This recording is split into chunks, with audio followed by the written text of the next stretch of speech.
మొన్న ఒకటి English talk చేసేటప్పుడు బుద్ధుడి బొమ్మ ఎందుకు ఎక్కువ వేస్తారని ఒక ప్రశ్న వచ్చింది. అవును, అప్పుడు ఎలాబొరేట్గా మాట్లాడాం. సో దాని గురించి కొన్ని విషయాలు చెప్పుకుందాం సరదాగా. సో ఇది కాంత్రిస ఆర్ట్ ఛానల్ కోసం నిన్న చేసిన ఒక పెయింటింగ్. ఇది ఈరోజు నైట్ పెడతా, సరదాగా చూడండి. So demonstration. సరే, బుద్ధుడి బొమ్మని ఎందుకు వేస్తామనే దానికి ఒక చిన్న సరదా జవాబు ఏంటంటే, బుద్ధుడు ఎలా ఉంటాడో ఎవరికి తెలియదు కాబట్టి డిస్ప్యూట్ రాదు. అదే మనం చిరంజీవి బొమ్మ వేసామనుకో, కొంచెం కళ్ళటైనాయి అని, కొంచెం ముక్కు లావుగా వచ్చిందని ఏదో ఒకటి చెప్తారు. ఇక్కడ చిరంజీవి ఎలా ఉన్నాడో తెలిసినప్పుడు మనం వేసే బొమ్మ అలా ఉండాలి అని మనిషి అనుకుంటాడు కాబట్టి, సరే బుద్ధుడి బదులు ఎవరి బొమ్మ వేసినా అది ఎవరిదో అనుకుంటారు. బుద్ధుడు కాబట్టి బుద్ధుడికి కొన్ని స్పెషల్ ఫీచర్స్ ఉన్నాయి. ఆ జుట్టు, లేకపోతే చెవులు, పొడవాటి చెవులు, అన్నిటికంటే ముఖ్యంగా ఒక పీస్ఫుల్ జెస్చర్. సో బేసికల్గా బుద్ధుడి బొమ్మ ఎందుకు వేస్తున్నారు అనే దానికి మూలార్థం ఏంది అంటే, మనిషి ఇప్పుడున్న మోడర్న్ సమాజంలో రకరకాల వాటి వెంట పరిగెడుతున్నాడు. డబ్బు కోసం పరిగెడుతున్నాడు, గౌరవం కోసం పరిగెడుతున్నాడు, గుర్తింపు కోసం పరిగెడుతున్నాడు. ఆ పరిగెట్టడం వల్ల వాడికి ఏమొస్తుంది అనుకుంటున్నాడు? సుఖం వస్తుంది అనుకుంటున్నాడు.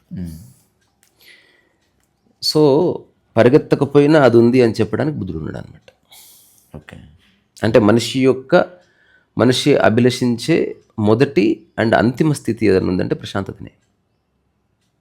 సో పీస్ లేని లైఫ్ పీస్ అయిపోతుంది. సో అందుకని ప్రతి మనిషి కోరుకుంటాడు ప్రశాంతంగా ఉండాలని. సో ఏదో చేస్తే వస్తుందని అనుకుంటున్నాడు మనిషి. సో ప్రశాంతతగా ఉండడానికి నువ్వేమీ చేయని అవసరం లేదు అని చెప్పినవాడు ఒక బుద్ధుడు. సో అట్లా కాకుండా దాదాపు 2500 సంవత్సరాల క్రితం ఈ భూమి మీద ఒక మనిషి నడిచాడు. సో ఇప్పటికీ అతనే ఒక రెఫరెన్స్గా ఉపయోగించబడుతున్నాడు.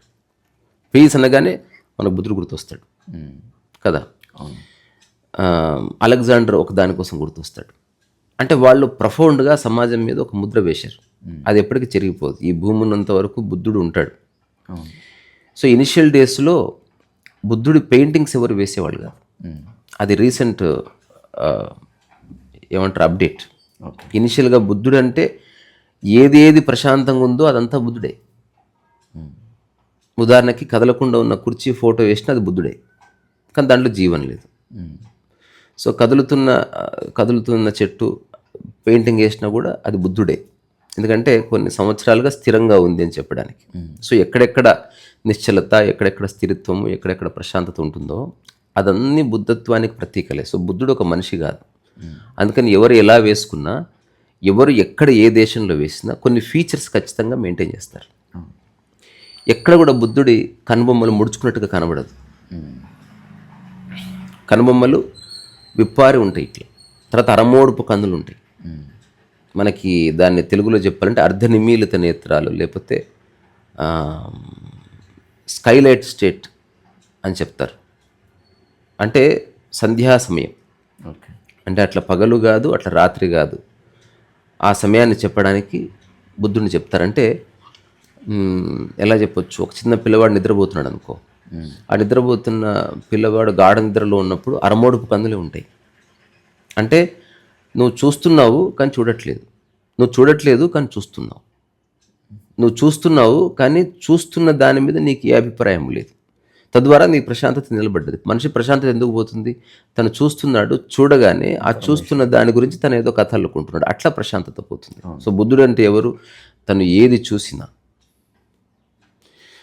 తన మనసు లోపట ఉన్న ప్రశాంతత చెక్కు చెదరకుండా చూడగలిగే ఒక పొటెన్షియల్ గలవాడు. ఆ స్థితి గురించి చెప్తున్నాం. సో అందుకే ప్రపంచంలో ఎక్కడ చూసినా కూడా బుద్ధుడు నుదుటి మీద ఎక్కడ మనకి గీతలు ఉన్నట్టు కనబడదు. విశాలమైన నుదురు, తర్వాత చిన్న చిరునవ్వు, పళ్ళు కనబడేటట్టుగా ఏకీక నవ్వే బుద్ధుడి బొమ్మ వేయచ్చు. ఆర్టిస్ట్ అనుకుంటే వేయగలడు, కానీ వేస్తే అది బుద్ధుడు అయిపోదు, ఇంకేదో అయిపోతుంది. ఆ తర్వాత భుజాలు రిలాక్స్గా ఉంటాయి. తర్వాత ఈ మొత్తం 3 ముద్రలు మనకు మెయిన్గా చూపిస్తారు. ఒకటి ఇట్లా 2 చేతులు జోడించడం, ఒకటి అభయహస్తము, ఆ తర్వాత ఇంకొకటి శాంభవి ముద్రలు, అంటే కిందికి ఇట్లా సో వీటికి కూడా సంకేతాలు ఉన్నాయి. అంటే ఇట్లా చేతులు కలిపినప్పుడు నీ లోపలికి నువ్వు తొంగి చూసుకో అని, ఇట్లా పెట్టినప్పుడు భయపడొద్దు అని, ఇట్లా ఏవో వాటికి సింబాలిక్ జెస్చర్స్ అవన్నీ. సో ఓవరాల్గా బుద్ధుడు యొక్క రూపం మనకి ఏం సూచిస్తుంది అంటే మౌనముగా ఉండు అని చెప్తుంది. సో నీలో మౌనాన్ని ఆహ్వానించడానికి, ఉదాహరణకు నాకు ప్రకృతిలోకి వెళ్తే చాలా బాగుంటుంది. ప్రకృతిలోకి వెళ్తే ప్రకృతి నీకేం చేయట్లేదు కదా, అడవి ఉన్నట్టే ఉంది. మరి నువ్వెందుకు పీస్ఫుల్గా మారుతున్నావు అంటే అక్కడ వర్బాటిం లేదు, అక్కడ మాటలు లేవు. అట్లా కాకుండా ప్రకృతిలో ఉన్న అడవికి వెళ్ళినప్పుడు ప్రతి చెట్టు నువ్వు రాగానే చూసావు వాడి ప్యాంట్ ఎలా ఉందో, ఇంతకు వాడిది ఏ కులం అని ఇంకో చెట్టు, వాడి ముక్క అంత బాగలేదు, వాడికి నేను గాలి వీయను అన్నది అనుకో, అది నువ్వు విన్నావు అనుకో, ఆబ్వియస్గా నీ ప్రశాంతత పోతుంది. సో ప్రకృతిలో వర్బాటిం లేదు. అలా వినగానే ఎందుకు డిస్టర్బ్ అవుతుంది? అదే దాన్ని నువ్వు ఓన్ చేసుకోవడం వల్ల. సో అదే చెప్తున్నా, నీ కళ్ళు తెరిచే ఉన్నాయి కానీ దేని మీద నువ్వు అభిప్రాయం ఏర్పరచుకోకపోతే నీలో బుద్ధాహుడ్ వచ్చినట్టు. నువ్వు అన్నీ వినగలుగుతున్నావు, వినినప్పటికీ వాటిని జస్ట్ విని వదిలేస్తున్నావు అంతే. అట్లా కనుకుంటే నీకు మంచి మనస్సు ఉన్నట్టు. సో ఏది అవసరమో అది తీసుకుంటున్నావు. ఒక తొమ్మిది ఎగిరి వచ్చి ఎక్కడెక్కడో తిరిగి ఒక ఫ్లవర్లో ఉన్న మకరందాన్ని తీసుకొని పోతుంది, అక్కడితో తన పని అయిపోయింది. ఫ్లవర్ని తీసుకొని పోదు. మనిషి ఏం చేస్తాడు, మకరందం కావాలని చెప్పి ఫ్లవర్ని కూడా పట్టుకుంటున్నాడు, దానివల్ల అటాచ్మెంట్ వస్తుంది. అనంతమైన మకరందం ఉంది, జీవితకాలం నువ్వు హాయిగా తాగొచ్చు. సో నువ్వు ప్రశాంతంగా ఉండడానికి కావలసిన అన్నీ మనిషి ఏర్పాటు చేసుకున్నాడు. కానీ ఆ ప్రశాంతత దేనివల్ల వస్తుందో దాన్ని కూడా పట్టుకోవడం వల్ల అతని ప్రశాంతత పోతుంది. సో అందుకని బుద్ధుడి పెయింటింగ్ ఎందుకు వేస్తారు అంటే ప్రశాంతతకి ఒకవేళ ఒక రూపం అంటూ ఉంటే అదే అన్నమాట. తర్వాత బుద్ధుడి యొక్క కూర్చునే భంగిమ ఏది ఇంప్లై చేస్తుందంటే నిశ్చలతని ఇంప్లై చేస్తుంది. ఇప్పుడు ఇది నా ఎంక్వైరీ, నా అన్వేషణలో నాకు తెలిసిన జవాబు, పుస్తకాలు ఉన్నది కాదు. ఇప్పుడు ఒక పిట్ట కూస్తూ ఉంటుంది, అది దాని సహజ స్వభావం. ఒక ఫ్లవర్ విరబూస్తూ ఉంటుంది, దాని సహజ స్వభావం అది.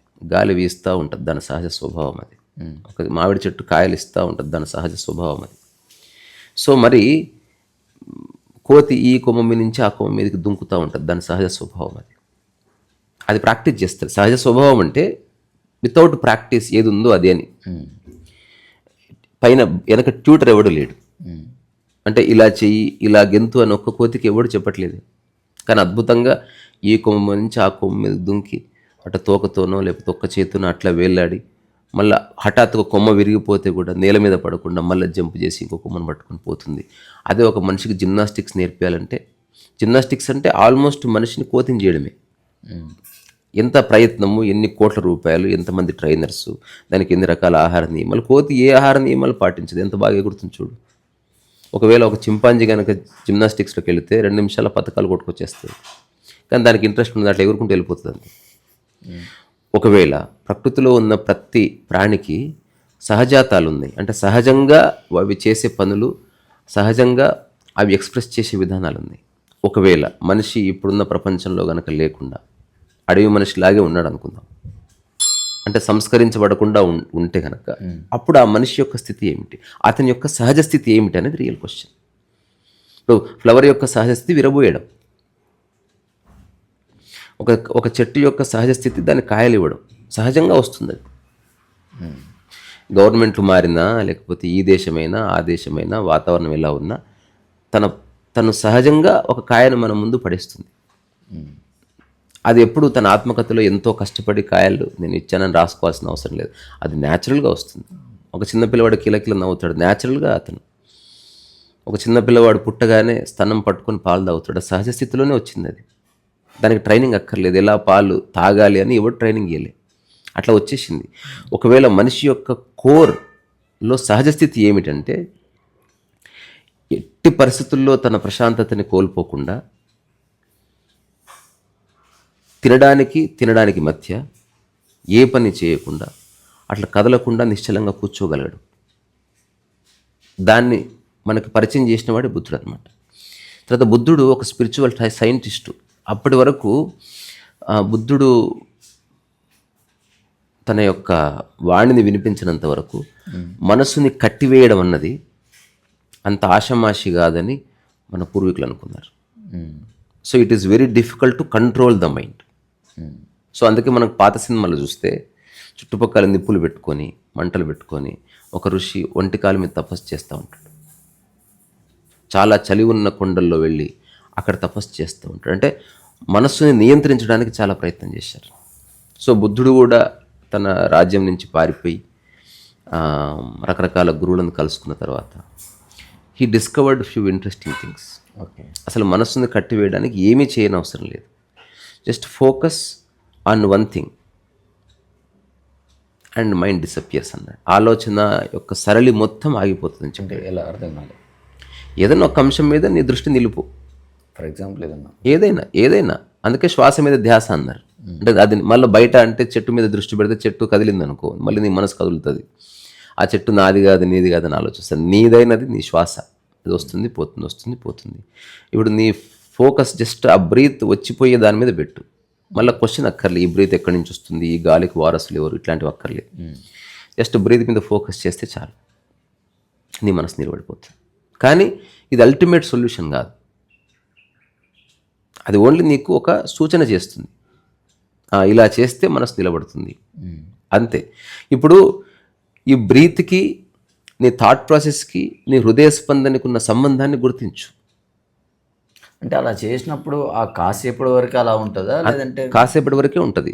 మళ్ళీ నువ్వు ఫోకస్ తీసేయగానే మళ్ళీ ఆలోచనలు వేరే. అందుకని ఆలోచనలు ఎట్లా పుడుతున్నాయి అన్న దాని మీద నెక్స్ట్ ఫోకస్ చేయి. ఓకే, నెక్స్ట్ నువ్వు బ్రీత్ మీద ఫోకస్ చేసిన డిస్టర్బెన్స్ లేదు, ఫోకస్ చేయకపోయినా డిస్టర్బెన్స్ లేదు.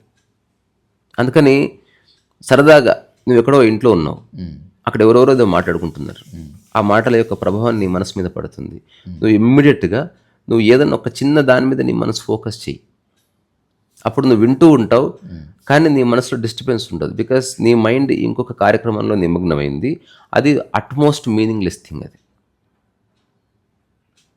అంటే ఏ పనికిరాని విషయం అది. ఇప్పుడు ఉదాహరణకి శ్వాస మీద నువ్వు ఫోకస్ చేయడం అనేది అది డబ్బు వచ్చే కార్యక్రమం కాదు, పేరు వచ్చే కార్యక్రమం కాదు, గొప్ప ఇంటెలిజెన్స్ సంబంధించిన విషయం కాదు. అలా చేయడం వల్ల 50 ఏళ్ళు చేసిన నీకు గొప్ప జ్ఞానం రాదు, నువ్వు పుస్తకాల జ్ఞానం ఏమీ రాదు. బట్ ఏం జరుగుతుంది, డిస్ట్రాక్ట్ అయిన మైండ్ ఫోకస్ అవుతుంది. ఓకే, ఇప్పుడు కూడా అది కూడా కాసేపే కదా వాళ్ళు మాట్లాడుకునే, కాసేపే డిస్టర్బ్ కాకుండా ఉంటుంది. అందుకే చెప్తున్నా, అది నీకు ఇంట్రడక్షన్, సూచన ఫస్టే చెప్పిన. సో ఇప్పుడు నువ్వు దాన్ని అర్థం చేసుకొని బ్యాక్ ఎండ్లో పని చేయాలి. అంటే అది ఎలా అంటే ఆలోచనలు రకరకాలుగా వస్తున్నాయి. అసలు ఈ ఆలోచనలు నా మనసులో ఎక్కడి నుంచి వచ్చాయి, ఇదే ఎంక్వైరీ. ఇప్పుడు రమణ మహర్షి విచారణ చెయ్యి అని చెప్తే విచారణ ఏం చేస్తున్నావు, ఒక దాన్ని చూసినప్పుడు నాకు డిస్టర్బ్ అయితే ఎందుకు డిస్టర్బ్ అవుతుంది అనేది విచారణ. వై ఐ యామ్ డిస్టర్బ్డ్, దాని మీద నాకు ఆసక్తి ఉంది, అది నాకు కావాలి అన్న ఆలోచన రావడం వల్ల నేను డిస్టర్బ్ అయ్యాను.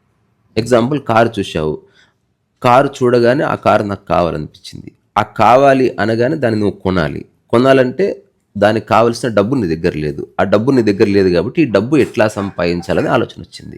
ఈ ఆలోచన సంవత్సరమైనా పోలేదు కాబట్టి ఫస్ట్లో నేను సంపాదించగలనని ఒక హోప్ వచ్చింది. కానీ సంవత్సరం తర్వాత ఎంత ప్రయత్నించినా 1,00,000 కంటే ఎక్కువ సంపాదించలేకపోయావు.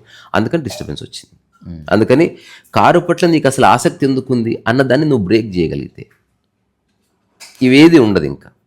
అంటే నీకు ఏది అవసరమో ఏది అవసరం లేదు, ఏది నీకు ఇమ్మీడియట్గా కావాలి, ఏది నీకు అవసరం కోసం కావాలి, ఏది నువ్వు లగ్జరీ కోసం కావాలి అన్న విషయాలను నువ్వు అర్థం చేసుకుంటూ పోతే రాను ఏం తెలుస్తుంది, నీ కళ్ళతో నువ్వు ఏది చూసినా నీ మనసు లోపల అది కావాలన్న కోరిక పుట్టదు.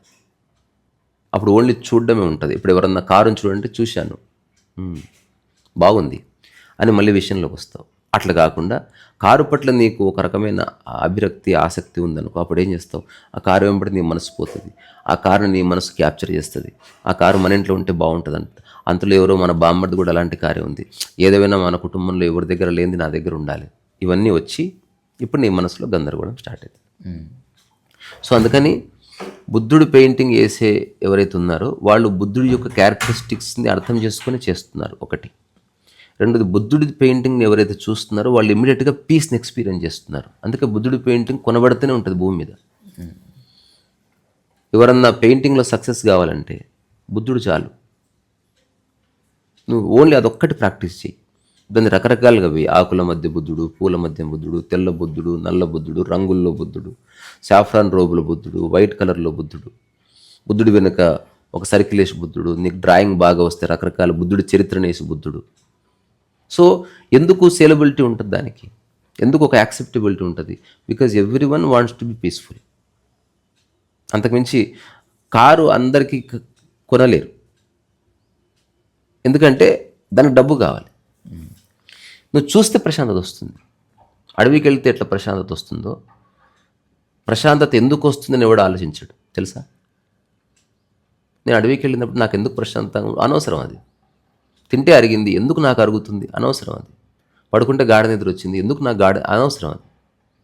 సో ఎక్కడ సత్యం ఉందో అక్కడ అనవసర ఆలోచనలు ఉండవు. బ్యూటీ అది. అందుకని ఎవరన్నా పెయింటింగ్ కొనుక్కోవాలనుకునే వాళ్ళు ఒక్కటే అంశాన్ని మీరు గుర్తుపెట్టుకోవాలి. పెయింటింగ్ ఎప్పుడు కొనాలనుకున్నా, don't try to understand a painting. ఇప్పుడు ఒక గ్యాలరీలో 20 బొమ్మలు ఉన్నాయి. ఒక బొమ్మ దగ్గర నిలబడు, నీ మనసులో ఆలోచనలు వస్తున్నాయి, అది నీది కాదు. ఇంకో బొమ్మ దగ్గర నిలబడు, అది బాగుందని బాగాలేదని నీకు ఆలోచనలు, అది నీది కాదు. ఏ పెయింటింగ్ దగ్గరికి వస్తే నీ మనసు నిలిచిపోయిందో ఆ పెయింటింగ్ నీది. వీలైతే అది కొనుక్కొని పో. ఒకవేళ దాని ధర ఎక్కువ ఉంటే అలాంటిది ఒకటి వేయించుకో, అంతే. అక్కడితో పెయింటింగ్కి నీకున్న సంబంధం పూర్తయింది. నీకు ఎప్పుడైనా మైండ్ డిస్టర్బ్డ్గా ఉంటే నువ్వు దాన్ని చూసావనుకో, నీ మైండ్లో పీస్ ఎస్టాబ్లిష్ అయ్యింది. అక్కడితో పెయింటింగ్ అయిపోయింది. ప్రపంచంలో ఉన్న గ్రేటెస్ట్ పెయింటింగ్స్కు మీనింగ్ ఉండదు.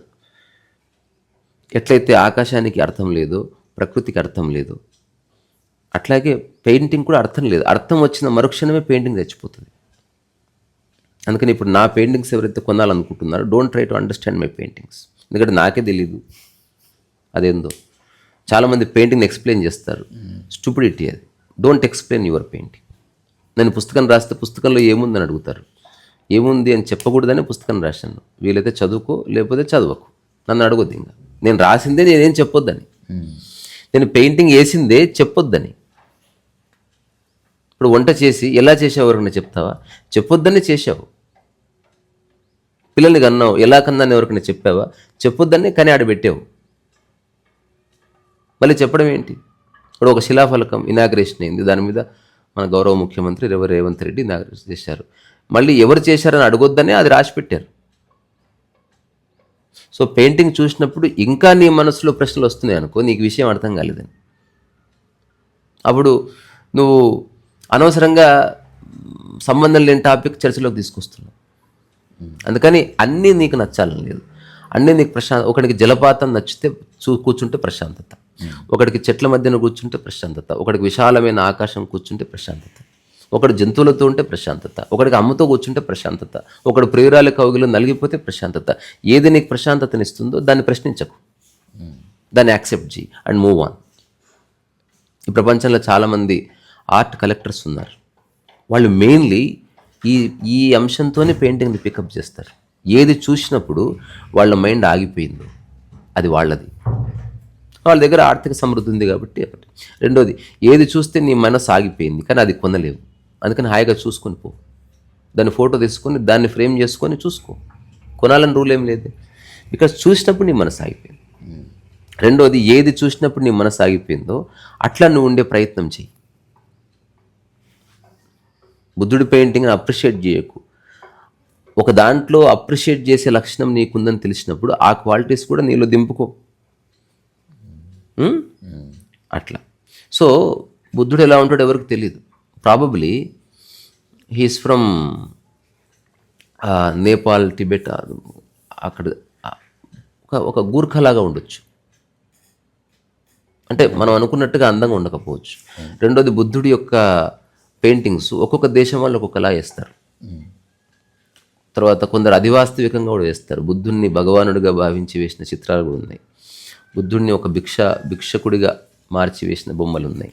బుద్ధుడిని బుద్ధ, బెల్లి లావుగా అంటే పొట్ట లావుగా ఉండి వేసిన చిత్రాలు ఉన్నాయి. దీని వెనక ఒక బ్యాక్ ఎండ్ స్టోరీ ఉన్నది. సో బుద్ధుడు తన జ్ఞానోదయం అయిన తర్వాత మొట్టమొదటి తన శిష్యులను తీసుకున్నాడు. సో ఆ కౌన్సిల్లో ఒక ఎగ్జాంపుల్, హిస్టారికల్ ఫిగర్ అదంతా నాకు తెలియదు కానీ ఒక 500 మంది నుంచి 1000 మంది ఉన్నారు మొట్టమొదటి డిసేబుల్స్. ఇప్పుడు వాళ్ళకి జ్ఞానాన్ని అతను అందజేశాడు. ఇప్పుడు వాళ్ళంతా ఒక ఎన్లైటెండ్ స్టేట్లోకి వచ్చారు. They have understood. వాళ్ళు బుద్ధుళ్ళు కాకపోయినా టీచర్స్ అయ్యారు. అంటే బుద్ధుడు చెప్పింది మాకు అర్థమైంది అని మేము వేరే వాళ్ళకి అందజేయగలం. Now they have become the mediums of Buddha. ఇప్పుడు వాళ్ళకి బుద్ధుడు ఏం చెప్పాడంటే, మీరు రౌండ్గా నిలబడండి, ఒక సర్కిల్ అంటే ఒక తర్వాత అటుపక్క తిరిగి నిలబడండి, అంటే ఒకటి ఇటు తిరిగాడు, ఒకటి ఇటు తిరిగాడు, ఒకటి తిరిగాడు, ఇట్లా 360 డిగ్రీస్లో ఉన్నారు. ఇప్పుడు మీరు స్ట్రైట్గా వెళ్ళిపోండి, ఎటుపక్క తిరిగిన వాళ్ళు అటుపక్క వెళ్ళిపోండి. ఇంకా అట్లా ఒకడు చైనా వైపు పోయాడు, ఒకడు నేపాల్ వైపు వచ్చాడు, ఒకడు భారతదేశం వైపు వచ్చాడు, ఒకడు అమెరికా వైపు వచ్చాడు. అటు ఎవరు ఎటువైపు పోతే అట్లా స్ట్రైట్గా పోతా ఉన్నారు. ఇంకా ఆ ఊరు టచ్ చేస్తూ పోతా ఉన్నారు. ఇప్పుడు నువ్వు ఇటు తిరిగావు, ఇటు పోతా ఉంటే నీకు విజయవాడ అదంతా వస్తుంది. నేను ఎటు తిరుగున్నాను, ఇటు పోతే చిత్తూరు ఇది నాకు అక్కడ వస్తుందేమో. నీ వెళ్ళి ఒక్కొక్కరు బుద్ధుని డిస్క్రైబ్ చేశారు. సో వాళ్ళు డిస్క్రైబ్ చేసినప్పుడు ఆ బుద్ధుడు ఎలా ఉంటాడండి అంటే, ఇప్పుడు నీ దృష్టిలో ఎలా అనిపించిందో అది నువ్వు చెప్పావు, అక్కడ వాళ్ళు బొమ్మ వేసుకున్నారు దాన్ని.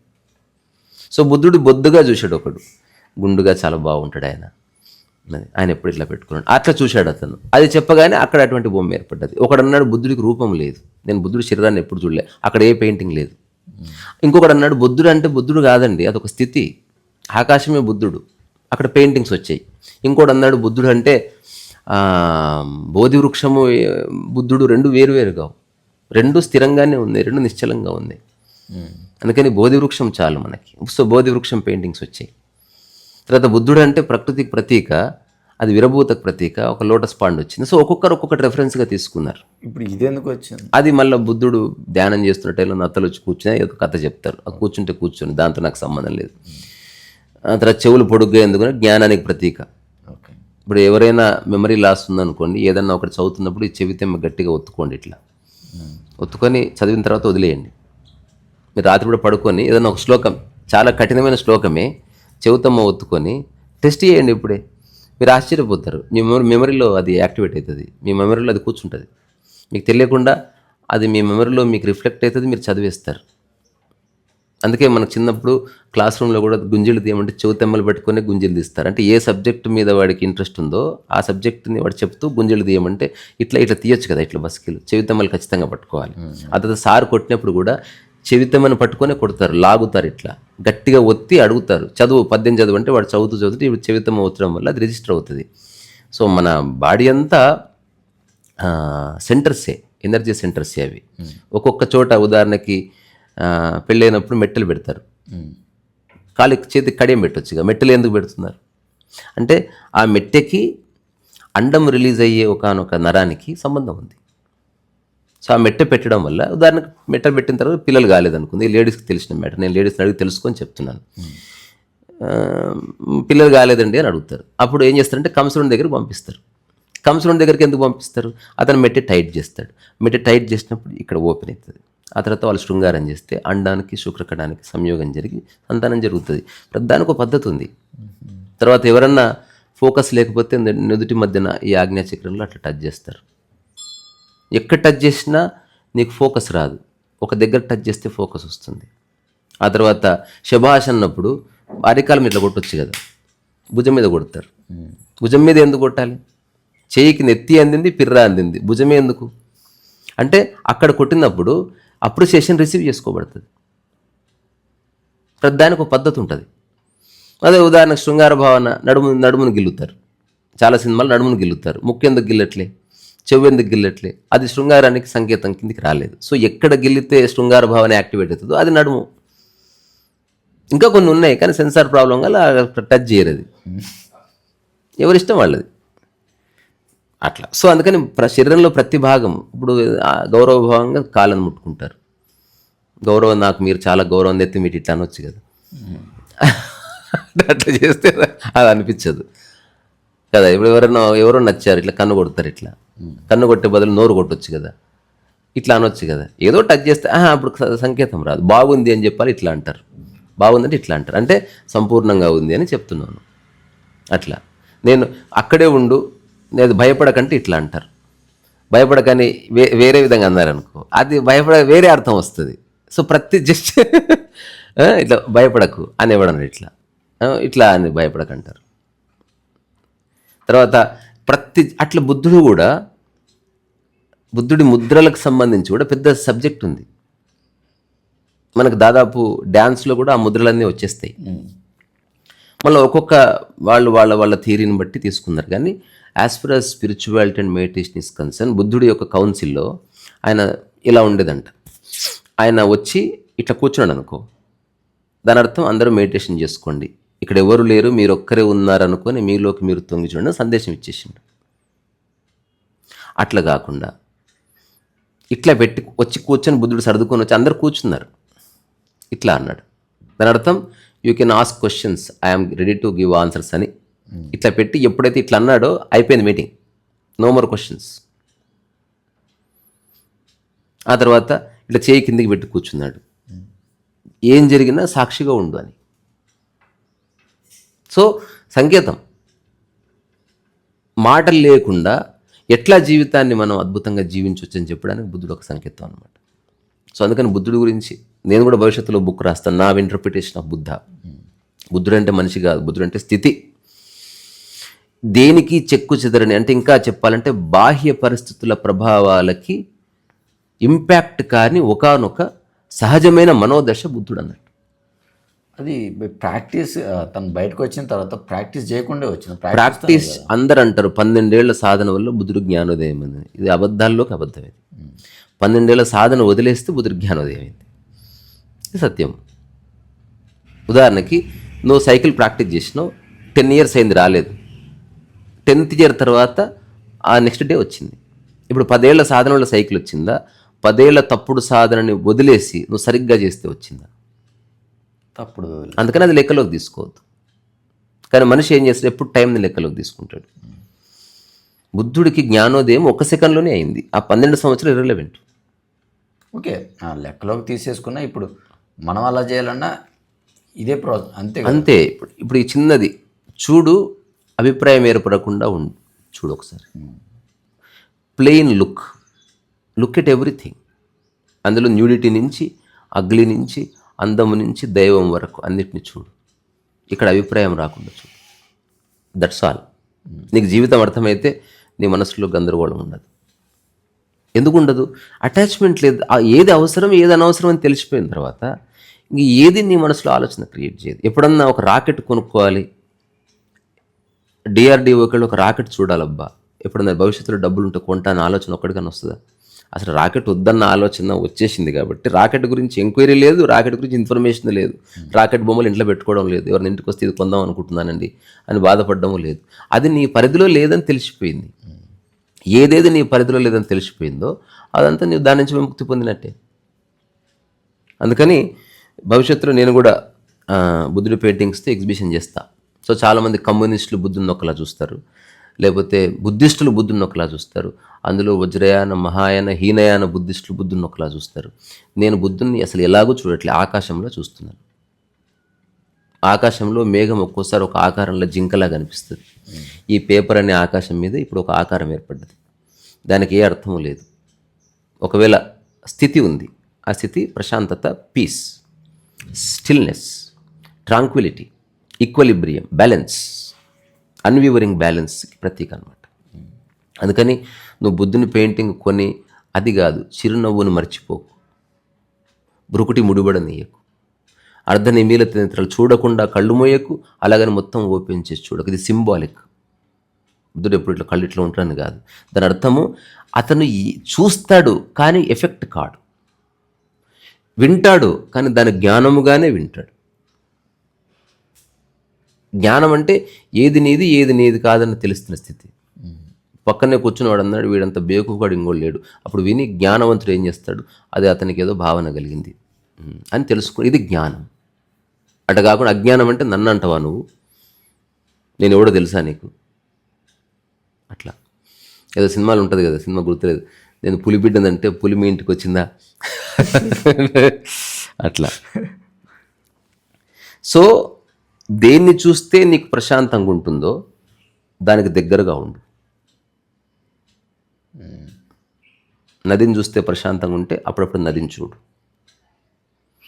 నీ మొహం చూస్తే నీకు ప్రశాంతంగా ఉండడం అంటే ఏంటో తెలుసా, మనసులో ఏ ఆలోచనలు రావడం లేదని మూలార్థం. ఎప్పుడన్నా అడవికి వెళ్ళిన వాళ్ళని చూడు, అట్లా పడుకుంటారు. They are not thinking about anything, thinking drop అయిపోయింది, అదే ప్రశాంతత అంటే. డిస్టర్బెన్స్ అంటే థింకింగ్ మొదలైంది, ఎండ్ అవుతలేదు. పెరుగుతూనే ఉంది ఇంటెన్సిటీ. ఆ డిప్రెషన్ అట్లా అయిపోతుంది. సో ఏది నీకు ప్రశాంతతనిస్తుందో దాన్ని చూడు. ఇప్పుడు నన్ను చూస్తే నీకు ప్రశాంతత ఉందా? నన్ను చూడు, దాన్ని ప్రశ్నించకు, ఎందుకంటే ఆలోచనే లేదు ఇంకా. ఇప్పుడు రమణ మహర్షి అరుణాచలంలో ఉండిపోయాడు, ప్రశాంతతనిచ్చేది కొండ, ఉండిపోయాడు అంతే. ఎవరు ఉంటేంది, ఎవడు పోతేంది, ఎవడు ఏమనుకుంటేంది. అట్లనే ఏది తింటే ప్రశాంతంగా ఉందో అది తిను, ఏది వేసుకుంటే ప్రశాంతంగా ఉందో అది వేసుకో, ఏది చూస్తే ప్రశాంతంగా ఉందో అదే చూడు. ఒకవేళ వేరేది ఏదన్నా చూసినా ప్రశాంతత పోకుండా చూడు, ఎందుకంటే నువ్వు అన్నిటిని నేను నియంత్రించలేవు. హఠాత్తుగా ఒక ముడ్డి కనిపించింది, నువ్వు డిస్టర్బ్ అయిపోతావా? అప్పుడు ఆలోచన లేకుండా చూడు, డోంట్ టేక్ ఇట్ ఇన్. అందుకని బుద్ధుడి ఈ 2500 సంవత్సరాలుగా ఒకే మనిషి గురించి సమాజం మాట్లాడుతుందంటే ఈ సమాజంలో ఒక్క బుద్ధుడు లేడా అంటే అంత ప్రొఫౌండ్గా. ఆ రోజుల్లో టెక్నాలజీ లేదు, వాట్సాప్ లేదు, సీసీ కెమెరాలు లేవు, ఈ మీడియాలు లేవు, ఈ సోకాళ్ళు ప్రవచనాలు లేవు, ఇట్లా యూట్యూబ్ లేదు, ఏమీ లేవు. అయినప్పటికీ ఆ వ్యక్తిని ఒకరి తర్వాత ఒకరు తీసుకొని నెక్స్ట్ జనరేషన్కి అందిస్తున్నారు.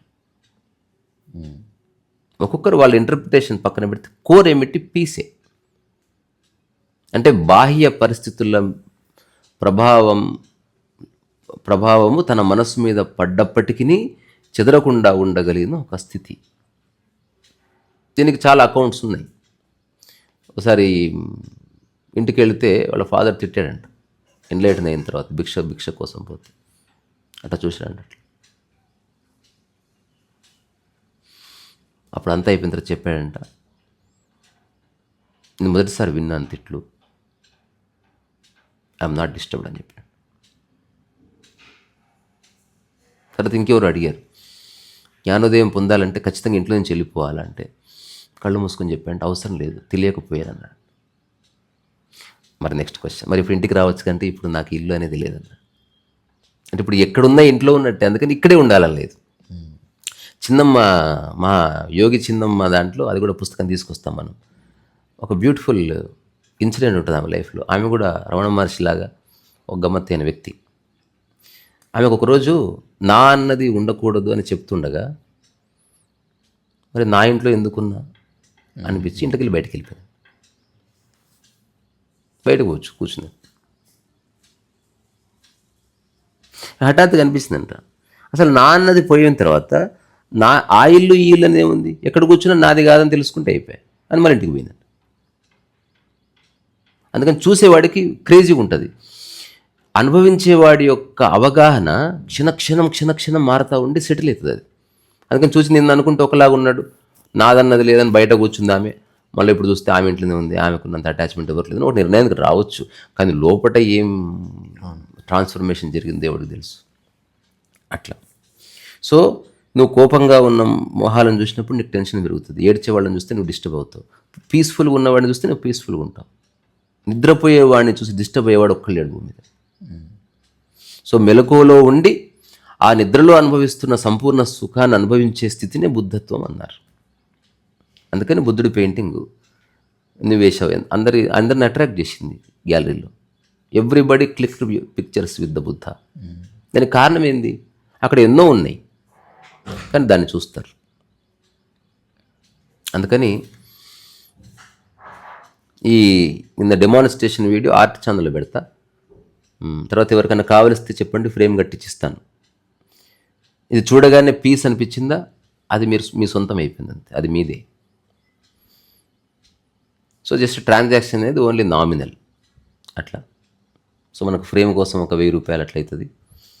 సో వేసినందుకు అంత ఒక 5000 6000, ఒకవేళ పర్వాలేదు పోయినా అనుకుంటే ఇచ్చేస్తే మేము ఇంకా కొన్ని పేపర్లు అవి కొనుక్కొని ఇంకా కొన్ని పేపర్లు వేస్తాం. ఇంకోటి మీరు కూడా వేయండి.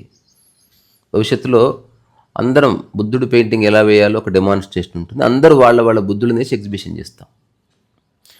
నేచర్ ఎలా ఉండాలో ఒక డెమాన్స్ట్రేషన్, అందరూ వాళ్ళ నేచర్ 10-15 బొమ్మలు వేస్తే ఒకటి బాగా వస్తుంది. ఇదంతా ఎగ్జిబిషన్, అంతా నేచర్. నెక్స్ట్ ఒక చెంబు ఎట్లా వేయాలి, చెంబుతో నేను చేస్తా ప్రయోగాలు ఇప్పుడిప్పుడే స్టార్ట్. సో నా ధ్యాన ప్రక్రియ ఇది, కొత్త ధ్యాన ప్రక్రియ ఏమిటి? పెయింటింగ్ ఇయ్యి కానీ కొనాలనుకోకు, అడుగు కొనాలనుకోకు, పెయింటింగ్ ఇయ్యి, దాని నుంచి రెస్పెక్ట్ ఆశించుకు, పెయింటింగ్ ఇయ్యి, బాగా వేయాలి, అందరికంటే బాగా వేయాలన్న ఆలోచన తీసే పెయింటింగ్ వేయి, పోల్చుకోకు. దెన్ యు ఆర్ పెయింటింగ్ అన్నది ధ్యాన పద్ధతి అయింది. సో ఈ ప్రపంచంలో ఇది సరికొత్త ధ్యాన పద్ధతి. ఈ 2017లో నేను దీనికి సూత్రీకరణ చేసిన. ధ్యానం అంటే ఓన్లీ కళ్ళు మూసుకొని చేసేది కాదు, నువ్వు పూర్తి యాక్షన్లో ఉండి కూడా ధ్యాన స్థితిలో ఉండవచ్చు అట్లా. సో అందుకని బుద్ధుడు అంటే ఒక విగ్రహం కాదు, తర్వాత బుద్ధుడు అంటే మనిషి కూడా కాదు, బుద్ధుడు అంటే ఒక పేరు కూడా కాదు. మరి బుద్ధుడు ఎవరు? ఒక స్థితి. బుద్ధుడు అంటే ఎవరు? ఒక మేల్కొన్నవాడు. బుద్ధుడు అంటే ఎవరు? ఒక నిరంతర మౌనంకి ప్రతీక. బుద్ధుడు అంటే ఎవరు? నీలో ఉన్న నిజమైన స్థితి, అది నీవే. ప్రశాంతతకి రూపం లేకపోతే బుద్ధుడికి రూపం లేదు. అందుకే జ్ఞానులందరూ ముక్తకంఠంతో చెప్పిన మాట, మా శరీరాల దగ్గరే ఆగిపోకండి. ఇప్పుడు యవ్వనంలో ఉంది కాబట్టి దాన్ని చూసి మీరు ఎంజాయ్ చేస్తున్నారు. ఏదో రోజు ముసలిగా అయిన తర్వాత ఆ శరీరంలో మీరు ఇరుక్కుంటే మీకు బాధ వస్తుంది.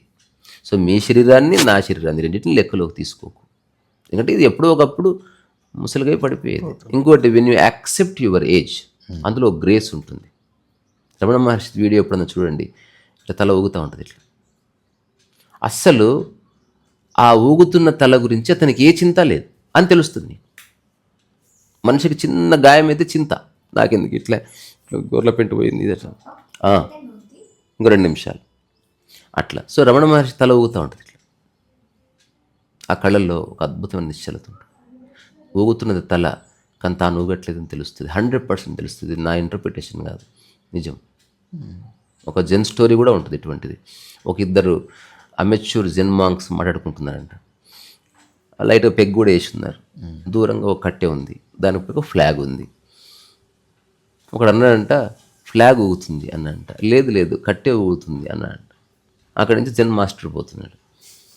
మీరు చెప్పండి, ఫ్లాగ్ ఊగుతుందని అతను అంటున్నాడు, కట్టె కదులుతుంది నేను అంటున్నాను. ఇంత కదులుతున్నది ఏదంటే మీ మనస్సు అని చెప్తాడు. యాక్చువల్గా ట్రుత్ అది. మీ మనస్సు కదులుతుంది. అది కదిలితే నువ్వెందుకు ఆలోచిస్తున్నావు దాని గురించి? ఆ కదలిక నీలో ఎందుకు కదలిక తీసుకొచ్చింది? Focus on it. అందుకని ఈరోజు పోస్ట్ కార్డ్లో అనుకోకుండా చేసిన కాంటెక్స్ట్ ఇది. అందుకని మీ ఇంట్లో మీరు పడుకునే గదిలో మీ ఎదురుగా ఏది చూస్తే మీకు టక్కున ప్రశాంతత వస్తుందో దాన్ని పెట్టుకోండి. It could be sky, it could be A tree, it could be your mother. ఎవరిని చూస్తే థియేటర్లు వేస్తుందో వాడికి దూరంగా ఉండండి, వాడి ఫోటోలు చూడకండి. ఉదాహరణకి ఐటమ్ సాంగ్ చేసే హీరోయిన్స్ ఎవరిని పెట్టుకుంటారు బెడ్రూమ్లో? ఎందుకు పెట్టుకోరంటే నిద్రపోతుంది. దాని అర్థం వాళ్ళని ద్వేషిస్తున్నామని కాదు. నీ లక్ష్యము ప్రశాంతంగా ఉండటమే అయితే అది నీకు ఇచ్చేదే నీ ఎదురుగా పెట్టుకోవాలి. ఇప్పుడు ఇంటికి వైట్ రంగు ఎందుకు వేస్తున్నాం? ప్రశాంతతని ఇస్తుంది కాబట్టి. పెళ్ళికి రంగురంగుల చీరలు ఎందుకు వేసుకోవట్లేదు? ఏదన్నా ఒక సింగిల్ కలర్. ఇంకా చెప్పాలంటే ఆ పెళ్ళికి కట్టుకునే చీర వైటే ఉంటుంది. ఎందుకు? పీస్. అది ఇట్ ఇంప్లైస్ పీస్. ఒకటి చచ్చిపోయిన తర్వాత కట్టే పాడే కూడా వైటే ఉంటుంది. అందుకే రెస్ట్ ఇన్ పీస్ అని చెప్తారు అట్లా. సో ఒకప్పుడు ఎవరైనా చచ్చిపోతే ఇలా రాసేవారు, అమర్ రహే అని రాసేవారు. ఇప్పుడు ఏం రాస్తున్నారు తెలుసా? జనాలకు తెలివి ఎక్కువైంది, అమర్ హై అని రాస్తున్నారు. అంటే confirm. So soul in may his soul rest in peace అంటారు. ఇదంతా మనిషి యొక్క భయమే. సోల్ అంటేనే పీస్ అని. మళ్ళీ అందులో రెస్ట్ ఇన్ను అట్లాంటివి ఏమి ఉండవు. సో అందుకని మనిషి ఓకే, వాడు ఆట వాడు ఆడుకుంటాడు కానీ అట్లా. సో బుద్ధుడి గురించి ఇదొక సరదా, స్పాంటేనియస్, దాంతోపాటు కొంత వ్యాలిడ్ ఇన్ఫర్మేషన్. అది నాదే. ఇప్పుడు నేను చెప్పేది మీరంతా నో చెప్పొచ్చు, లేదు ఇంకో ఇంటర్ప్రిటేషన్ అంటే అది మీరు వీడియో చేసుకోండి. ఒక్కటే పీస్, అంతకుమించి వేరే పదం లేదు. దాని ఎక్స్పాన్షనే ఇప్పుడు నేను చెప్పిందంత. ఏమన్నా చెయ్యి పీస్ పోకుండా, ఏమన్నా చెయ్యి ప్రశాంతత పోకుండా, ఏదన్నా చెయ్యి నిశ్చలత పోకుండా, ఏదన్నా చెయ్యి ద్వేషం రాకుండా, ఏదన్నా చెయ్యి పోల్చుకోకుండా. అసలు అలా చేయగలవా? ఒకవేళ నిజంగా అలా చేద్దామని అనుకుంటే ఫస్ట్ నీ చేయి కదలదు, కాలు కదలదు, ఆలోచన రాదు. కానీ అట్లాగే నేను నిలబడితే అప్పుడు సమస్త విశ్వము నీకు రకరకాల పనులు చేసే విధంగా దారి చూపిస్తుంది. పని అంటే ఓన్లీ గౌరవం ఇచ్చేది కాదు. అన్ని పనులే. ఈ ఇల్లు గడగొచ్చు, లేకపోతే స్ట్రీట్ ఊడ్చొచ్చు, ఎవ్రీథింగ్. ఒకరి ముడ్డి గడగొచ్చు. నాకు ఒక వ్యక్తి యూట్యూబ్లో ఫోటో పెట్టాడు, ఇంటర్వ్యూ చేద్దాం అనుకున్నా, బట్ కాంటాక్ట్ పోయింది. అతను ఏదో సాఫ్ట్వేర్లో పనిచేస్తుండగా వాళ్ళ ఇంటి ఓనరు ఎప్పుడూ ఇబ్బంది పెట్టేవాడు. అంటే సినిమా కూడా తీయొచ్చు, అంత బాగుంది. ఆ ఇంటి ఓనర్కి ఎవరూ లేరు. సో కింది రూమ్లో ఇతను ఇచ్చాడు. సో రూమ్ రెంట్ ఇవ్వట్లేదు అది ఇది అని చెప్పి ఎప్పుడు గొడవ అయ్యేదంట ఇంటి ఓనర్కి వీడి. ఇప్పుడు హఠాత్తుగా ఇంటి ఓనర్కి పక్షవాయువు వచ్చింది, పెరాలసిస్. ఇప్పుడు తనకు చూసుకునే వాళ్ళు ఎవరు లేరు. సో కుటుంబ సభ్యులందరూ చెప్తే ఎవడు రాలేదు. అప్పుడు ఇతను వెళ్ళి జాబ్ కూడా మాని ఇంటి ఓనర్ చూసుకుంటున్నాడు. అప్పుడు ఇంటి ఓనర్ వస్తారు అడిగాడంట, అసలు ఆ వీడియోస్ పెట్టాడు, చూస్తే ఆశ్చర్యపోతారు. అతన్ని కూర్చోబెట్టి స్నానం చేయిస్తూ, జస్ట్ రీసా గారు ఇది వీడియోలో అందరికీ చూపెట్టడం కాదు, మీకు చెప్పడానికి, మీ మాటలు విని నాకు అర్థమైంది. ఇది నాకు సాఫ్ట్వేర్ కంపెనీ చేయడం కూడా ఉద్యోగమే, అందులో స్ట్రెస్ ఉంది. కానీ ఈ వ్యక్తి నన్ను బండబూతులు తిట్టినా ఇతనికి సేవ చేస్తున్నప్పుడు నేను ఒక పీస్ని ఎక్స్పీరియన్స్ చేసిన. ఇప్పుడు నా కుటుంబ సభ్యులు నన్ను ద్వేషిస్తున్నారు. అరే క్యా బాత్ హై, నేను డూ ఇట్ కంటిన్యూ. అసలు నాకు భవిష్యత్తు మీద ఆందోళనే పోయింది. ఈ పని ఇప్పుడు ఇట్లాంటి ముసలివాడి ముడ్డి గడిగింది, నేను ఏమైనా చేస్తాను అర్థమైంది నాకు. నాకు అసలు భయమే పోయింది. అసలు ఈ పని ఆ పని, నేను ఇప్పుడు ముడ్డి గడిగిన చోట గిన్నెలు పెడితే అయిపోయాడు, వంటోడు అయిపోయా. ఏ పనైనా చేయగలను ఒక స్పృహ వచ్చింది నాకు. ఇంకొక ఆశ్చర్యం ఏంటంటే ఆయన పట్ల నాకు గొప్ప వాత్సల్యం ఏర్పడ్డది. అటాచ్మెంట్ కాదు, ఐ రెస్పెక్ట్ హిమ్. ఆ తర్వాత అతనికి కూడా ఒక రియలైజేషన్ వచ్చింది, అసలు నువ్వే నా కుటుంబ సభ్యుడు అని చెప్పాడు. నేను చక్కగా వండి పెడితే తింటున్నాడు. So life became more beautiful. కానీ నాకు ఈ రియలైజేషన్ రావాలంటే ఒకటి కాల్చేయి పడిపోవాల్సి వచ్చింది. వాడికి రియలైజేషన్ రావాలంటే నేను ఉద్యోగం మానేయాల్సి వచ్చింది. అంటే చాలా అందుకని కదా, ఒక సినిమా తీస్తే ఎంత బాగుంటుంది. నేను అదే ఆలోచిస్తాను, షార్ట్ ఫిల్మ్ సినిమా చేయొచ్చు. ఇది ఒకడు నానా సంకలనాకి ఉద్యోగం తీసుకుంటాడు, వాడు నానా సంకలనాకి బిల్డింగ్ కట్టాడు. వాడి దగ్గరికి బంధువులు వచ్చిపోతూ ఉంటారు పండగలకి, నానా ఐ లవ్ యూ అని చెప్పే బ్యాచ్ అది. వీడి కుటుంబ సభ్యులు ఉన్నారు, వీడి మీద ఆధారపడి బతుకుతున్నారు, ఏదైనా ఉద్యోగం తెచ్చుకుంటారు. ఫైనల్గా చిన్న ఉద్యోగం తెచ్చుకున్నాడు, పోతుంది వస్తుంది, 2 గంటలకి వస్తున్నాడు, గోడలు దుంకు వస్తున్నాడు, వీడు పట్టుకుంటున్నాడు, ఇద్దరి మధ్యన గొడవ విరిగింది, చిలికి కొట్టుకునే కాడికి పోయింది పోలీస్ స్టేషన్లో. ఇదంతా పెరిగి పెరిగి పెరిగి పెరిగి పెరిగి ఇంపాసిబుల్. ఏదేమైంది ఈరోజు రాత్రి వెళ్ళిపోవాలంటే ఒక కేక్ వినిపించింది, పోతే ఒక గిన్నె అన్నాడు, వాడు పెరాల్సి వచ్చింది, మూతి వంకర అయింది. ఇప్పుడు ఏం చేయాలని అర్థం కాలేదు. నువ్వు మాత్రం నన్ను ముట్టుకోవడానికి వీల్లేదు అనే వ్యక్తి నాకు సహాయం చేయన్నట్టుగా చూస్తున్నాడు. అట్లా తీసుకెళ్తే హాస్పిటల్కి వచ్చారు, డాక్టర్స్ వచ్చారు. ఇప్పుడు ఇతను ఎవరో ఒకరు దగ్గరుండి చూసుకుంటే బతుకుతాడండి, మళ్ళీ అతను రికవర్ అవుతాడు. సో సినిమాలో ఏంటి, అతను ముడ్డి అన్నీ చూపించాలి, ముడ్డి గడిగేది, ఇది అది ఎవ్రీథింగ్ చూపించాలి. ఇప్పుడు మనం మొబైల్తో తీసే సినిమా ఇది వర్కౌట్ అవుతుంది. దీనికి ఏం అక్కర్లే, ఇద్దరే. ఒక రెంటున్నాడు, వచ్చినావా, పైసలు ఎప్పుడు ఇస్తావు, ఇస్తానండి, ఫస్ట్ అట్లా ఉంది. ఇప్పుడు ముసలినా కొడక నువ్వు అని ఇట్లా మెల్లగా ఫైనల్గా అతను మసాజ్ చేశాడు, ఒక పాట వచ్చింది, మెల్లగా లేచి నడిపించాడు. ఆ తర్వాత వాడు నడిచాడు, ఇండిపెండెంట్ అయ్యాడు. అప్పుడు అతను బ్యాగ్ తీసుకున్నాడు. నేను వెళ్ళొస్తానండి, నేను ఉద్యోగం చేయాలంటే, ఒక్క నిమిషం ఉండు అని గట్టి కౌగిలించుకుని ఏడ్చాడు. అయ్యి ఏమైంది సార్ ఏడుస్తున్నారంటే, మన కడుపును పుట్టిన వాళ్ళు మన కొడుకులు కాదురా, నువ్వే నా కొడుకు. నా పిల్లలందరినీ మాట్లాడేసి వాళ్ళకి ఇవ్వాల్సింది వాళ్ళకి ఇచ్చాను, ఈ ఇల్లు నాది, ఇది నీ పేరు మీద రాశాను, అందుకని నువ్వు నాతో ఉండు, జాబ్ చూసుకో, ఇప్పుడు నువ్వు రూమ్లో ఉంటుందో అందులోనే ఉండు, కానీ నాతో ఉండు. ఇప్పుడు నాకు భయం లేదు, నేను కూడా మంచి ఆహారం తింటా, యోగా చేస్తాను, నేను కూడా చాలా కలకాలం బాగుంటాను, లెట్ స్టార్ట్ అవర్ జర్నీ. అప్పుడు అతను ఇద్దరు భుజాల మీద చేతులు వేసుకొని, అయితే పోదాంపా బయట ఛాయ్ తాగుదాంపా అని చెప్పి ఇద్దరు పోతే అట్లా సినిమా ఎండ్ అయిపోతుంది. అట్లా సో ప్రతి చోట కథలు పుడతాయి అట్లా. సో అందుకని ఎంత బాగుంది. సో ఇది ముట్టుకున్న అంటుకోదు, దీనికి స్ప్రేకి అంత చేసేసాం. చివరికి నాకు కావలిస్తే అడగండి, ఇప్పటి నుంచి నేను పెయింటింగ్స్ చేస్తూనే ఉంటా. ఇంకోటి ఎవరు కొనపోయినా నేను ఏదో రోజు మన స్టూడియో మాకు పెట్టుకొని మేము అన్నీ పెట్టుకుంటే ఎవడోడు వస్తాడు, ఎవరెవరు అప్రిషియేట్ చేస్తారు. నాకు ఒకటే అర్థమైంది, బాగున్నా బాగాలేకపోయినా పెయింటింగ్ సేల్ అవుతుంది, ఎందుకంటే బాగున్నా బాగాలేకపోయినా పెళ్ళిళ్ళు అవుతున్నాయి. ఇది ఒక్కటే ఆధారం, నువ్వు వేరేది ఏది లేదు. ఇంకా ఎట్లో అట్లా పెళ్ళి అవుతుంది, ఎట్లో అట్లా పెయింటింగ్ ఎవడో. ఇంకోటి ధర మీద మాకు పెద్ద ఇంట్రెస్ట్ లేదు, కొంచెం ఫరక్నే పడతా, కొంచెం అడిట్ అయినా పర్వాలేదు. మాకు ఇప్పుడు నేను కానీ టైసన్ కానీ ఈ మానసిక స్థితిలో ఉన్నాం. Let us work. ప్రకృతి చూసుకుంటుంది, అవసరమైతే అడుక్కు తిన్నా ఏమీ కాదు. ఏదో ఫ్యామిలీ గేమ్లు అంటారు, అప్పటికప్పుడు ఏదో అబద్ధం చెప్తే అయిపోతుంది. ఏమంటారు అంటే పీస్ పోకుండా జీవించు, లేకపోతే పీస్ అయిపోతావు అనేది సారాంశం. సో ఇది ఈరోజు సరదా post card revolves around Buddha.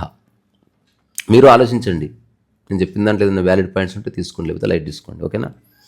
Light తీసుకునేది 2 ఉన్నాయి. ఈ లైట్ తీసుకోండి, కాంతి. అప్పో దీపో భవ అని బుద్ధుడు చెప్పాడు. చనిపోయేటప్పుడు చెప్పిన చివరి మాట అట అది. అంటే మొత్తం నీ జీవన సారాంశాన్ని ఒక్క మాటలో చెప్పు అని అడిగితే అప్పో దీపో భవ అని మరణించాడు. అప్పో దీపో భవ అంటే నీవే దీపానివి కా అని. బీ లైట్ అంటూ యువర్ సెల్ఫ్. దాని అర్థము నీవే వెలుగువై బతుకు, అంటే డిపెండెన్సీ లేకుండా బతుకు అని చెప్పాడు అనమాట. సో డిపెండెన్సీనే బానిసత్వం, డిపెండెన్సీనే అశాంతి, డిపెండెన్సీనే నరకము. ఈరోజు ఒక షార్ట్ చూసిన, ఏది మన కోతిని పెట్టి స్వామీజీ లాగా చేస్తారు కదా ఇన్స్టాగ్రామ్లో, జైతుస్. అందులో బాబా స్వామీజీ చచ్చిపోయిన తర్వాత అక్కడ కూడా మోసం ఉందంటే ఏంటంటే అక్కడ స్వర్గం నరకం అని రాసింది, నరకానికి పోతే అడ్డంగా నరకేస్తున్నారు, నరకం అని చెప్పి కూడా నరుకుతున్నారు. ఎంతవరకు కరెక్ట్? అరే ఇంతవరకు భలే ఉంది. ఎప్పుడే ఆ యాంగిల్ చూడలేదు. నరకం అని పెట్టారు, పోగానే తలలు నరుకుతున్నారు, పారిపోయి వచ్చేసినప్పుడు ఏం చేయాలి అర్థమైతే అన్నారు. అమ్మాయి స్వర్గానికి పోతే ఏం చేస్తారు, నరకం అన్నారు, పోతే నరుకుతా ఉన్నారు ఒక్కొక్కటి. చెప్పింది ఎవడూ చేయట్లేదు. సో లైట్ తీసుకో, స్పిరిచువల్గా అంటే అర్థమైంది బుద్ధుడి ఎసెన్స్ని, పీస్ని తీసుకొని ప్రపంచంలో లైట్ తీసుకుంటే కేర్ చేయొద్దని అట్లా. సో నేను చెప్పింది లైట్ తీసుకోండి, లైట్ తీసుకోండి, మీ ఇష్టం. సో ఇక్కడ నుంచి మీ అందరిలో ఉన్న పీస్ ఏదైతే ఉందో అది రూపాయి ఖర్చు లేనిది, దాన్ని పోగొట్టుకోకుండా ఉండే స్థితి ఉంది. దానికి నేను శిరస్సు ఉంచి నమస్కారం చేస్తున్నా. రీసరస్సు వయసహ. ఈరోజు ఆర్ట్ ఛానల్లో కాంత్రిస ఆర్ట్ కూడా లైఫ్ అంతా చేస్తాను నేను. ఇప్పుడు త్యాగరాజస్వామి 30,000 సంకీర్తనలు రాశాడు, కంపోజ్ చేసిన 30,000. అన్నమయ్య 30,000 పైచిలు. విన్సెంట్ వ్యాంగో దగ్గర 9,000 పెయింటింగ్లు. అందరికీ అవకాశం ఉంది, చేయట్లేదు. అలాగని పిచ్చి పాటలు రాయొద్దు. ఆకుపచ్చగా ఉంది దానికి కాడ ఉంది, దాని కింద ఉంది నీడ, ఇటువంటివి కాదు, కొంచెం మంచివే. సో పెయింటింగ్స్ అని చెప్పి ఏది పడుతుంది కాదు, నిజంగానే జెన్యున్గా అట్లా. సో మళ్ళీ గ్రూప్ షో ఒకటి ఉంది, అందులో చాలామంది ఆర్టిస్టులు ఆల్ ఓవర్ ఇండియా నుంచి పార్టిసిపేట్ చేస్తున్నారు. నన్ను అడిగితే నేను 2 పెయింటింగ్స్ పెడుతున్నాను. వాళ్ళందరూ పెయింటింగ్స్ చూశాను. నేను పెట్టే పెయింటింగ్ అందరూ షాక్ తినేటట్టు ఉంటుంది, ఎందుకంటే అస్సలు నేను వర్క్ నిమిషమే అది. నువ్వు జస్ట్ ఫ్రేమ్ చేయించుకోనరా, నేను 1 నిమిషంలో వేసి ఇచ్చేస్తా, పోయి ఇచ్చేసేద్దాం ఇది. సో జూలై 17వ తేదీ తర్వాత బుక్ లాంచ్ 12వ తేదీ నుంచి 15వ తేదీ మధ్యన అరుణాచలంలో, 12 నుంచి 15 మధ్యన మళ్ళీ డేట్ ఫిక్స్ చేస్తా. సో అందుకని మీరు ఆ డేట్స్ బ్లాక్ చేసుకోండి. మళ్ళీ 16కి నేను హైదరాబాద్ వచ్చేసేయాలి. అందుకని ప్రాబబ్లీ 13, 14 అనుకుంటున్నాను నేను. అది ఈరోజు సాయంత్రం వీడియోలో చెప్తా, పోస్ట్ పెడతా. ఎవరెవరికి వీలైతే వాళ్ళు వచ్చేయండి, ఎవరు వచ్చినా రాకున్నా నేను చేసుకుంటాను. ఓకేనా? టాటా, బై బై చెప్పండి.